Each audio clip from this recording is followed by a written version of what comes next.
만나게 돼서 참 반갑습니다. 저는 근광현 교수이고요.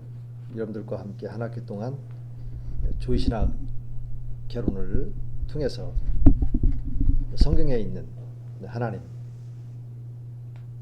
그리고 하나님에 관한 진리의 말씀들을 조직적으로 연구하게 될 겁니다. 하지만 오늘 강의가 원격 강의로 시작되는 것은 여러분들이 잘 아시다시피 지금 국가적으로 신종 코로나19 바이러스로 인해서 전염병이죠. 그래서 많은 사람들이 지금 확진자가 발생하고 있고 또 사망자도 일어나고 있고 안팎으로 참으로 힘들고 어려운 시기이니만큼 그래서 저희들이 개강도 2주간 연기가 되어지고 또 집단적인 그런 강의 이것이 이제 어려워서 원격 강의로 대체하게 되었습니다. 여러분들도 이 강의를 들으시는데 무척 힘들고 어려우실 것입니다. 그 점은 송구스럽게 생각하고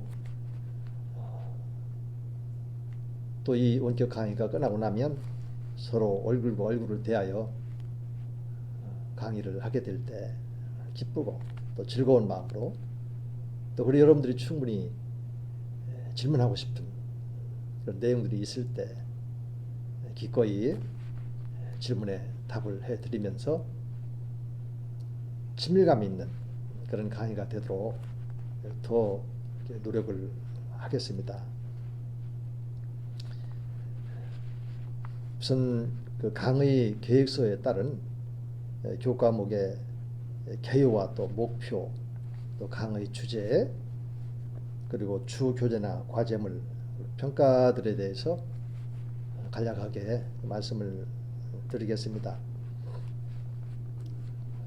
조이신학 개론의 강의 개요는 다음과 같습니다. 조이신학 개론은 성경, 그리고 삼위일체론, 인간, 죄, 구원, 그리스도, 성령, 교회, 그리고 종말에 관한 침례교회의 가르침을 소개하며 때로는 이제 논쟁적인 교리가 있는데 그런 교리에 대해서는 성경 말씀을 통해서 그 답을 제시해 줄 것입니다. 단순한 교리적인 논쟁으로 끝나는 것이 아니라 그 논쟁이 어떤 의미를 가지고 있고 또 그에 대한 해결책은 무엇인지 이것을 성경에서 찾아보자는 것이죠. 다시 말해서 성경적인 조이신학을 여러분들과 함께 나누고 싶다는 이야기입니다. 그리고 강의의 목표로는 조이신학 개론 강의는 신학과 학생들로 하여금 진리이신 예수 그리스도를 인격으로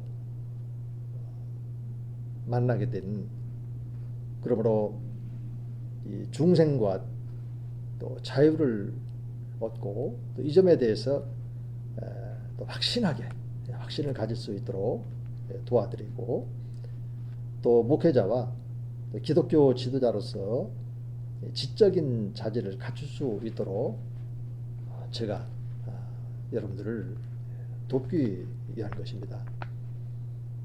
이 조이신학 강의를 잘 준비를 해서 여러분들이 목회 현장에 가면 설교뿐만 아니라 가르침에 소중한 내용들이 있거든요. 조이신학을 잘 하게 되면 가르치는데 큰 어려움이 없이 또 성도들이 궁금해하는 말씀들에 대해서 여러분들이 잘 또 섬길 수 있을 것입니다. 그리고 출결석 처리 문제인데요. 원격 강의로 진행되는 만큼 누가 출석했는지 또 출석하지 않았는지 그 확인 절차가 좀 어렵습니다. 그래서 이 강의를 들으시고 여러분들이 이 강의 듣고 소감문을 작성을 해서 우리가 4월 1일 날 또 만나게 되는데 그날까지 그날에서 4월 3일까지 이제 3일 4월 1일 또 2일 또 3일 그 기간까지 그 소감문을 제게 제출해 주시면 됩니다. 분량은 뭐 제한을 두지 않겠습니다. 한 반매 정도, 많게는 뭐 한 매 정도 써서 제출해 주시면 좋겠지만은 이것은 성적과 관련된 것이 아니고 출결 체킹을 위한 과정이니까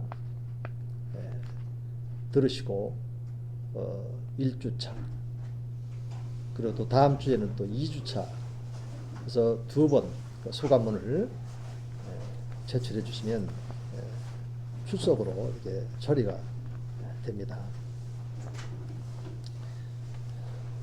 그리고 주 교재는 제가 만든 미출간 강의안입니다. 근광현 저 신약교회의 조직신학이라고 타이틀을 가지고 이제 강의안을 제가 만들었는데 이 강의안은 우리 학교 강의동 있지 않습니까? 강의동 그 1층에 그 복사실이 있습니다. 복사실. 그래서 그 복사실에서 개별적으로 여러분들이 구입하면 되겠습니다. 일단 또 과제물이 있는데 과제물은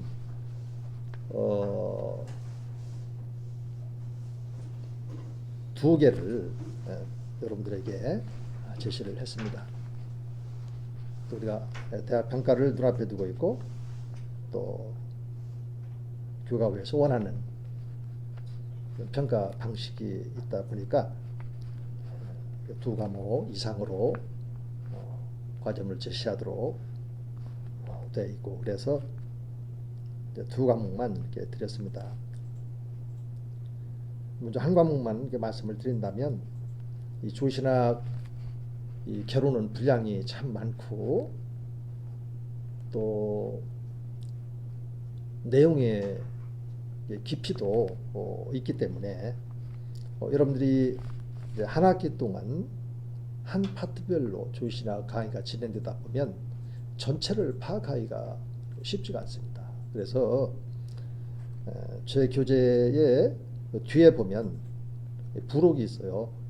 그 부록에 조신학 입문이라고 하는 것을 이제 제가 써서 지금 신학 입문 책에 들어가 있는 내용인데 이 부분을 여러분들이 읽고 A4 용지 3매로 요약하면 됩니다. 그래 어렵지 않습니다. 또 교재에 이게 나와 있고 하기 때문에 그렇게 해서 정해진 그 날짜에 이제 4월 초거든요. 여러분들이 제게 제출해 주시면 되겠습니다. 나머지는 강의 계획서를 참조하시면 되겠고요. 또 평가에 대해서도 일반적으로 이제 신학대학원에서는 절대평가를 합니다. 하지만 학부에서는 이렇게 상대평가를 하도록 그렇게 되어 있습니다. 제가 강의 계획서 안에 넣어놨으니까 참조하시면 좋겠습니다. 자, 이제 이 시간 함께 나누고 싶은 내용은 일반적으로 이제 조신학을 우리가 공부할 때 조신학의 서서를 다루게 됩니다. 그리고 이제 조신학 서설에서는 저자의 어떤 경향성들이 각기 다른데, 어떤 분들은 일반적인 그런 사상들, 철학적인 이런 것들을 다루면서 조신학을 좀 뭐라 할까요? 철학적인 조신학으로 가는 분들도 있고, 또 그렇지 않은 경우는 이제 일반 상식적인 차원에서 그런 철학적인 어떤 원리나 관점들을 제시를 하고, 그리고 이제 본론에서는 성경적인 그런 조신학을 하는 분들도 있고 그래요. 근데 저 같은 경우는 이제 후자에 중점을 두고 있습니다. 거기에다가 좀 색다른 점이라 할까요? 저는 조신학을 우리가 잘 하려면 하나님과 나 사이에 인격적인 친밀한 관계가 있어야 된다고 믿습니다. 또 경험상으로도 제가 경험을 했고요. 그래서 조신학의 그 소설 부분에서는 먼저 경건에 대해서 제가 여러분들과 함께 나누기를 원하는 것입니다. 그리고 조신학을 할 때 아까 말씀드렸던 것처럼 우리가 철학적인 조신학을 할 거냐, 아니면 또 성경적인 조신학을 할 것인지, 이런 것들이 선택의 문제라기보다도 서로 조화를 이루어야 되겠지만, 우선순위의 문제로 볼 때 성경적인 조신학을 해야 여러분들이 학교에서 이 말씀 훈련의 기간인데, 이런 말씀에 대해서 조직적으로 잘 깎고 다듬고 훈련되어서 준비가 돼야 교회에 갔을 때 어느 부서에서 여러분들이 사역을 하든지 하나님의 말씀을 가지고 잘 가르치고, 또 잘 가르침을 통해서 여러분들에게 맡겨주신 소중한 한 분 한 분들을 섬길 수 있기 때문에 성경적인 또 말씀의 그런 훈련이 돼 있어야만 하는 것이죠. 그래서 조신학의 자료의 문제로 제시가 되어지는데, 그래서 1차적인 조신학의 자료가 그래서 성경인 것입니다. 성경. 판사들은 법전을 중심으로 해서 옳고 그름을 판별을 하죠. 저희들도 이것이 하나님의 뜻인지 아니면 사람의 뜻인지, 이것이 제약된 것인지 또 선한 것인지, 이런 분별을 해야 하는데, 그건 세상 법조문 가지고 가능한 것이 아니고, 그것은 모든 신자들에게 있어서 신앙생활에 관한 한 절대적인 표준이 있는데, 그게 바로 성경이지 않습니까? 그래서 이 성경 말씀에 대해서 우리가 알 때, 이제는 조직적으로 또 체계적으로 또 하나님과 나 사이의 인격적인 그런 관계 속에서 알아가는 이런 원리를 가지고 저는 여러분들과 함께 하나기를 강의를 통해서 여러분들에게 다가가기를 원하는 것입니다. 자, 이제 다시 돌아와서 이 조신학 소설 부분에서 왜 여러분들과 내가 함께 조신학을 해야 되는지, 그 목적을 저는 이렇게 아까 말씀드린 것처럼 경건한 성경 교사의 삶, 저도 그렇고 여러분들도 신학을 공부하고 교회를 갔을 때는 사실은 성경 교사입니다. 왜냐하면 에베소 4장 12절에도 우리 마땅히 목회자들이 해야 할 일들이 있지 않습니까? 우리들은 교사와 목사로 은사직이죠. 하나님께서 그런 은사를 주셔서 이미 목사가 됐으니까 신학교에서 목사 훈련을 지금 시켜주는 거예요. 하나님께서 볼 때는 저와 여러분들은 이미 목회자가 된 존재입니다. 목회자로 지금 불러주셨으니까 이제는 불러주심에 합당한 성경 말씀에 그런 지식들을 연마하고 또 깎아야 돼요. 또 다듬어야 되고 또 채워야 될 부분들이 있고, 그래서 이 말씀 훈련을 지금 하는 거니까 제 조신학의 서설에 있어서 목적이 그렇다는 겁니다. 내용으로 가면 더 깊어지고 또 때로는 철학적인 그런 이슈들을 한번 또 제시하면서 이것이 조신학 교리를 연구하는데 어떤 의미를 갖는지, 또 어떤 조신학자는 A라고 하는 주장을 했을 때 그가 가지고 있는 사상적인 배경이 있었나 없었나, 있었다면 무엇이고, 이런 것들을 나누게 되니까요. 그래 조신학인데 첫 시간부터 경건 이렇게 말하게 되면 또 혹이라도 학생들 여러분들이 이거 실천신학이 아니야? 이거 실천신학에서 해야 되는 건 아니야? 네, 이런 생각들이 당연히 들겠죠. 네, 그래서 이제 서설 부분에서 이 경건한 성경 교사로서의 그런 그 삶을 목적으로 이렇게 해서 다음과 같은 목표라든지 이런 강령을 통해서 조신학적인 내용들이 전개가 되는 겁니다. 저는 이제 세 가지 목표를 제시해 보고 싶었습니다. 첫째로는 하나님과 인간 사이에 일어난 생명과 또 사랑, 그리고 또 거룩, 의에 관한 체계적인 이야기로서 조직신학이 되어야 되겠다. 제가 말씀드린 이곳에는 경건이라는 말은 없잖아요. 근데 경건은 하나님과 나 사이에서 하나님께서 내게 베풀어 주신 은혜와 사랑, 그리고 생명, 그리고 하나님의 거룩하심을 본받아 살아가면서 내 안에서 이루어지고 있는 이 의에 대해서 우리 마음속에 또 경험 속에 또 체득되어진 부분들이 있거든요. 이것 때문에 하나님과 나 사이의 관계가 깊어지는 겁니다. 또 친밀해지는 것이고, 또 연약할 때 하나님을 구하고, 이런 것들을 통틀어서 우리는 경건이라고 하기 때문에 그렇죠.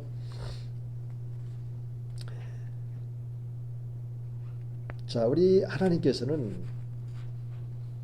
영입니다. 우리 예수님께서도 말씀하셨죠. 아버지는 영이시니까 살과 뼈가 없다. 하지만 나는 살과 뼈가 있느니라. 그럼 하나님은 영이시다. 그래서 예배하는 자가 영과 진리로 예배할 자를 찾으시는 분이라고 이렇게 주님께서 또 말씀하셨습니다. 여러분, 그렇다면 영은 무엇일까요? 흔히 우리가 사용하고 있지만 막상 대답을 하려면 선뜻 답이 나오지 않는, 저도 그랬습니다. 요한복음 6장 63절에 보면 영 곧 생명이라고 말씀하셨어요. 그래서 인간론에서 우리가 다루게 됩니다만은 인간은 구성 요소가 크게 영혼, 몸 이렇게 구성이 돼 있었거든요. 최초의 사람 아담에게 그랬습니다. 범죄하기 이전의 아담은 영혼 그리고 몸 이렇게 되어 있습니다. 각기 구별되어 있죠. 전 인격이기 때문에 영혼, 몸이 서로 분리가 되면 그거는 이제 죽음을 말하는 거니까. 나 살아 있을 때의 이 관계는 전 인격적인 관계입니다. 영혼, 몸. 그런데 이 영은 영어로 스피릿, 대문자 스피릿 쓰고, 그리고 범죄한 이후부터는 대문자 스피릿과 또 소문자 스피릿 차이가 있죠. 대문자 스피릿은 하나님은 영이시니 하나님을 표현할 때 대문자로 표기를 하고, 또 우리 안에 예수 그리스도를 주인으로 영접하게 되면 우리 안에 그분과 나 사이에 관계가 있죠. 또 어떤 경외하는 이런 감정도 있고, 때로는 은혜에 대해서 감사하는 이런 마음도 있고, 또 그분께서 내게 베풀어 주신 그 사랑을 느낄 때, 그리고 체험할 때 그분에 대한 절대적인 신뢰 감정, 또 그분을 사랑하는 그런 마음들, 이런 마음들을 하나의 어휘로 표현을 한다면 성경은 심령이라고 하는 겁니다. 그때 그 심령은 소문자 스피릿으로 표기하고, 또 어떤 경우에는 NIV 이런 데 보면 마인드로 이렇게 표현하기도 했더군요. 근데 일반적으로 스피릿 표기를 합니다. 그리고 혼은 소울. 그러면 이 소울과 이 대문자 스피릿과의 그런 차이점은 어떤 차이가 있냐면, 대문자 스피릿, 다시 말해서 영곧 이 하나님이시니까 그 스피릿은, 대문자 스피릿은 생명의 근원, 생명의 근원이라는 뜻을 가지고 있어요. 그리고 소울은 생명의 주체라는 뜻을 가지고 있습니다. 그러나 하나님께서 아담을 창조하실 때에도 그냥 하나님께서 흙으로 빚어서 아담을 창조하는 것이 아니고, 생기를 불어 넣어서 생영, 살아있는 존재, 리빙 빙으로서의 아담을 하나님이 창조하시죠. 그 하나님의 형상, 이 하나님의 형상이라는 1차적인 뜻은 하나님의 성품이에요. 그리고 구체적으로 신약에서 하나님의 형상은 바로 그 예수 그리스도라고 그랬습니다. 또 빌립보서의 1장 8절과 2장 5절에도 보면은 그리스도의 심장을 가져라, 그리고 그리스도의 마음을 가져라. 또 베드로후서 1장 4절에도 보면 우리가 신의 성품에 참여하도록 되어 있고, 자, 이렇게 이 생명의 근원과 생명의 주체는 서로 뗄래뗄 수 없는 그런 관계 속에서 하나님이 최초의 사람 아담을 만들었거든요. 하나님께서 몸을 빚으시고, 그리고 혼을, 그 다음에 또 영을 이렇게 불어넣어 주신 것이 아니고, 몸, 그리고 생기, 그것을 이제 호흡 혹은 생명이라고 하는 것이죠. 그렇습니다. 하나님은 영이기 때문에 생명이세요. 근데 범죄하기 전 아담의 그런 혼은 살아있었다.